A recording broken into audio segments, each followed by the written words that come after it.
அரவான் 32 அங்க லட்சணங்கள் பொருந்திய வீரன். அவர் அழகன் கிடையாது, வீரன். பாம்புக்கு அழகு கிடையாது.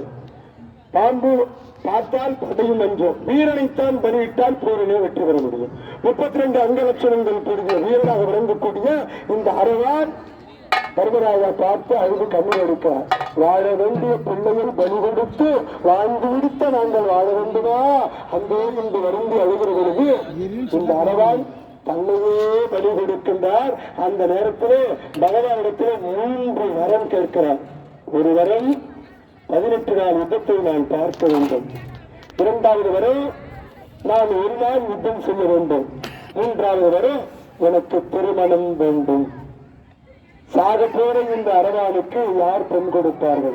பகவானே மோகினியாக மாறி அந்த அரவானை திருமணம் செய்து அந்த இரவையை கண்ணு கழிந்தார் என்று இந்த மகாபாரத நூலே சிறிது என்ற கதையாக அரவான் தன்னையே இங்கு பலி கொடுக்கின்றார். அந்த காட்சிதான் ஆலயம்.